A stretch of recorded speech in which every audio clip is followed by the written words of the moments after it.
হরে কৃষ্ণ। আজ আমি যাচ্ছি স্বপন কুমার বন্দ্যোপাধ্যায়ের বাড়িতে। তার কাছে যাওয়ার কারণ, আজ আমরা তার কাছ থেকেই শুনব বেলপুকুর মদন গোপালের ইতিহাস এবং বেলপুকুর গ্রামের ইতিহাস। তো আমাদের অনেকেরই অজানা আছে বেলপুকুর সম্পর্কে। সেই বিষয়গুলি আপনাদের কাছে তুলে ধরার জন্যই আমি আজ যাচ্ছি স্বপন বন্দ্যোপাধ্যায়ের বাড়িতে। তো তিনার কাছ থেকেই শুনব বেলপুকুরের সকল ইতিহাস এবং মদন গোপালের ইতিহাস। তো এই ভিডিওটি সকলের সাথে আপনাদের কাছে অনুরোধ রইল শেয়ার করার জন্য, কারণ এটি আমাদের সকলেরই জানা দরকার। আপনাকে কেউ যদি জিজ্ঞাসা করে বেলপুকুর গ্রামের মাহাত্ম্য বা বেলপুকুর গ্রামটি আসলে কি, তো সেই প্রশ্নের উত্তর দেওয়ার জন্যই এই ভিডিওটি আপনি তাদের দেখাতে পারেন। তো বেশি দেরি না করে চলুন তার কাছ থেকে জেনে নিই বেলপুকুর গ্রামের সম্পূর্ণ ইতিহাস। হরে কৃষ্ণ। নমস্কার স্বপনবাবু, আমরা যতদূর জানি আপনি বেলপুকুর গ্রামের একজন প্রবীণ নাগরিক হিসেবে গ্রাম সম্পর্কে বিশেষ উৎসাহী এবং এর অতীত ইতিহাস বিষয়ে যথেষ্ট ওয়াকিবহাল। এ বিষয়ে আপনাকে কয়েকটি প্রশ্ন করতে চাই। ধন্যবাদ। আপনারা আমাকে যে সৌজন্যে এবং যে ভাষায় ভূষিত করলেন, আমি আমার সাধ্যমতো সমস্ত প্রশ্নের উত্তর আপনাদেরকে দেওয়ার চেষ্টা করব। এই গ্রামটি মোটামুটি কত বছরের পুরনো সে সম্পর্কে যদি কিছু বলেন। অ্যাকচুয়ালি বেলপুকুর গ্রামটার ইতিহাস আমরা যতটুকু জানতে পারি, সেটা হচ্ছে গ্রামের যে অবস্থানকাল, সেটা আমরা যতটুকু জানতে পেরেছি সেটা 600-650 বছরের ইতিহাস আমরা আমাদের চোখের সামনেই দেখতে পাই। তবে একটা গ্রাম তো রাতারাতি গড়ে ওঠে না, সেটা আরো তার আগে বহুদিন থেকে ছিল। কিন্তু আমরা এই কারণেই বলছি যে আমরা শ্রী চৈতন্যদেবের মাতামহ পণ্ডিত নীলাম্বর চক্রবর্তীর আমল থেকে যদি বিচার করি, তাহলে গ্রামটি আপনার 600-650 বছর আমরা পাই। কিন্তু এই গ্রামের আগেও অবস্থান ছিল। এই গ্রামের বৈষ্ণব শাস্ত্রী যে নাম, সেই নাম হচ্ছে সীমন্তদ্বীপ। সীমন্তদ্বীপটা ছিল এই কারণে, কারণ নবদ্বীপের 9টা দ্বীপের একটা দ্বীপ হিসেবে এটাকে গণ্য করা হয়। এছাড়াও এই গ্রামে আদিকালে দুটো মন্দির ছিল। একটার নাম হচ্ছে বিল্লেশ্বর, আর একটা হচ্ছে পক্ষেশ্বর। তো এই দুটো মিলিয়ে বিল্লপক্ষ, পরে বেলপুকুরিয়া বা বেলপুকুর একটা স্কুল অফ থট তারা বলছেন। আবার আর একটা স্কুল অফ থট তারা বলছেন এই বেলপুকুরের আর একটা নাম ছিল বিল্ল পুষ্করণী। কোন এক সাধু সন্ত তিনি এই নামটির প্রবর্তন করেন, সে কথা আমি পরে আসবো। তা এই হলো বেলপুকুর গ্রামের অতীত ইতিহাস। এ বিষয়ে আর নতুন করে বিশেষ কিছু জানা যায় না, যতটুকু আমি বললাম সেটাই হলো প্রায় 700 বছরের। এই গ্রামের শিক্ষা সংস্কৃতি নিয়ে কিছু বলুন। হ্যাঁ, শিক্ষা সংস্কৃতির কথা বলতে গেলে গ্রামটা যেহেতু প্রায় 650-700 বছরের ইতিহাস আমরা দেখতে পাচ্ছি, সেই 650-700 বছরের ইতিহাসটাই এই গ্রামের সংস্কৃতিতে ভরা। কারণ একটা গ্রাম বা একটা জনপদ আর রাতারাতি তৈরি হয় না, আর সেটা শিক্ষা দীক্ষা ছাড়া চলে না। আপনাদের আগেই বলেছি যে মহাপ্রভু শ্রী চৈতন্যদেবের মাতামহ নীলাম্বর চক্রবর্তী তিনি এখানে থাকতেন। তিনি একজন বিখ্যাত পণ্ডিত ছিলেন। তার জ্যোতিষশাস্ত্র এবং স্মৃতিশাস্ত্রে যথেষ্ট পাণ্ডিত্য ছিল। সেই সময়ে তিনি টোল চতুষ্পাঠীতে পড়াতেন, আরো টোল চতুষ্পাঠী ছিল। সেই জায়গাতে দাঁড়িয়ে এই বৃহত্তর নবদ্বীপের অংশ হিসেবে এই গ্রামটা তখন লেখাপড়ায় যথেষ্ট অগ্রণী ছিল। আর একটা কথা যেটা বলতে চাই, সেটা হচ্ছে সপ্তদশ শতকে কৃষ্ণচন্দ্র আগমবাগীশ, যিনি আবার শাক্ত ধর্মের বা শক্তি পূজার একজন অগ্রণী ব্যক্তিত্ব ছিলেন, তিনি এই গ্রামে নবদ্বীপে বাস করতেন। আর এই গ্রামে তারই সমকালীন ছিলেন রামচন্দ্র ঠাকুর বা রামচন্দ্র বন্দ্যোপাধ্যায়। আমরা তাঁদেরই উত্তরপুরুষ।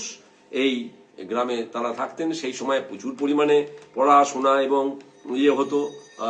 আর একটা ব্যাপার হচ্ছে কি, শুধু শিক্ষা চর্চা নয়, এই গ্রামে নাটক, থিয়েটার, যাত্রা, গান বাজনা সমস্ত কিছুর যথেষ্ট চর্চা তখন ছিল। আপনারা শুনলে অবাক হবেন, রামকৃষ্ণের যে মন্ত্র শিষ্য, খুব অগ্রণী কতজন মন্ত্র শিষ্য ছিলেন, তার মধ্যে একজন ছিলেন বৈকুণ্ঠ সান্যাল। পরে তার নাম হয় স্বামী কৃপানন্দ। তো তো সেই বৈকুণ্ঠ সান্যাল এই গ্রামেই থাকতেন। শুনেছি এই গ্রামের গ্রাম্য দেবতা শ্রী শ্রী মদন গোপাল জিউ, সে সম্পর্কে আপনার বক্তব্য কি? হ্যাঁ, এই গ্রামের গ্রাম্য দেবতা মদন গোপাল জিউ, আপনাকে আগেই বলেছি যে এখানে নীলাম্বর চক্রবর্তী বাস করতেন। নীলাম্বর চক্রবর্তী এই মদন গোপাল জিউ বিগ্রহের প্রতিষ্ঠাতা। তিনি গঙ্গা স্নানে গিয়ে এই মদন গোপালের বিগ্রহটি নাকি পান।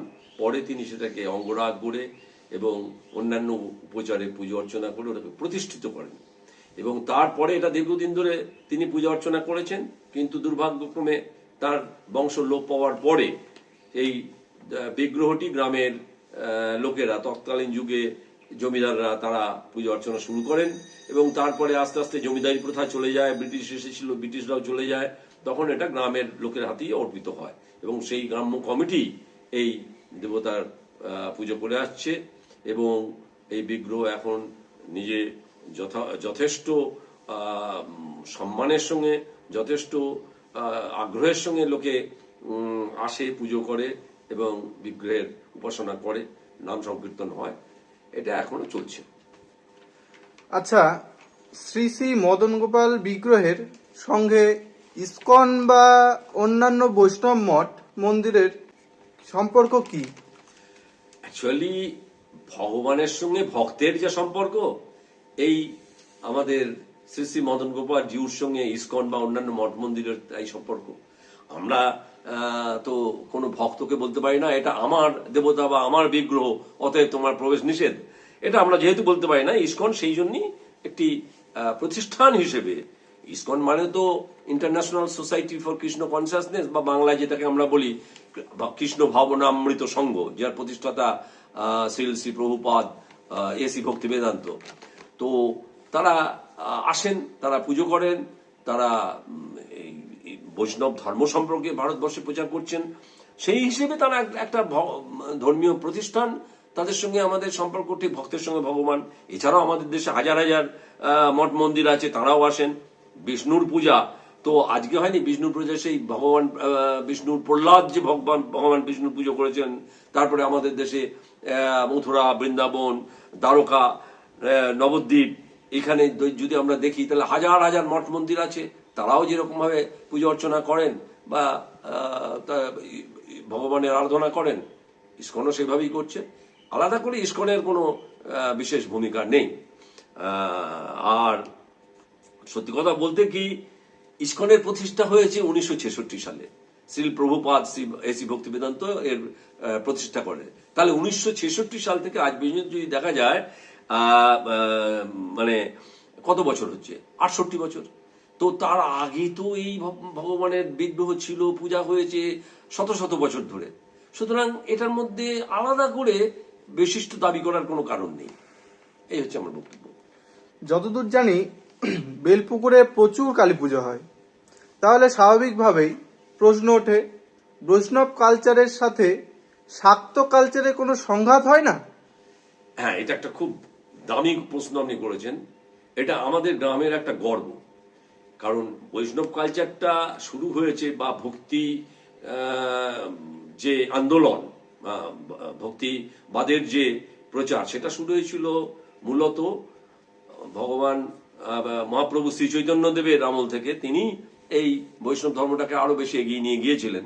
তো সেই সময় থেকে আমাদের গ্রামে, যেহেতু তার মামার বাড়ি ছিল এই বেলপুকুর গ্রাম, ভগবান মদন গোপালের মূর্তি ওই গ্রামে ছিল, তো তিনি যেহেতু এই বৈষ্ণব ধর্মের প্রচারক ছিলেন বা বৈষ্ণব ধর্মের পূজারী ছিলেন, তিনি আসতেন তার মামার বাড়িতে, যেহেতু নীলাম্বর চক্রবর্তী এই গ্রামে বাস করতেন। তো সেই সুবাদে বৈষ্ণবদের এখানে যাতায়াত করা, এবং তার পাশাপাশি আজ থেকে প্রায় 350-400 বছর আগে, অর্থাৎ সপ্তদশ শতাব্দীর প্রথম দিকে আমাদের গ্রামে রামচন্দ্র বন্দ্যোপাধ্যায় এবং তারই সমকালীন কৃষ্ণচন্দ্র আগমবাগীশ, তারা তো শক্তির উপাসনা করতেন। কৃষ্ণচন্দ্র আগমবাগীশ যদিও বেলপুকুরের ছিলেন না, মানে গ্রামবাসী ছিলেন না, কিন্তু নবদ্বীপের একজন তো অধিবাসী ছিলেন, আর নবদ্বীপের একটা অংশ যেহেতু বেলপুকুর, সেই সুবাদে এখানে শক্তির আরাধনাও হয়েছে এবং শক্তির আরাধনা এখনো চলছে। প্রায় 350 বছর 350-400 বছরের এই শক্তি আরাধনা এই গ্রামে চলছে। আর তার মানে এই নয় যে এখানে অন্য পুজো হয় না। আপনাকে আগেই বলেছি যে এই যে সহাবস্থান আমাদের বেলপুকুরে বৈষ্ণব ধর্ম এবং শাক্ত ধর্ম এই দুটো পাশাপাশি চলছে, প্যারালাল চলছে, কোনো সংঘাত নেই। এই যে আমাদের কালী কীর্তন হয় তার সাথে সাথে ভগবান বিষ্ণুর নাম সংকীর্তন হচ্ছে। সুতরাং এক্ষেত্রে কোনো সংঘাত নয়, বরং সহমত, তার ভিত্তিতে আমাদের গ্রামে এটা চলে আসছে এবং আমরা সেটা চালিয়ে নিয়ে যাচ্ছি। এটা আমাদের গর্ব। ধন্যবাদ।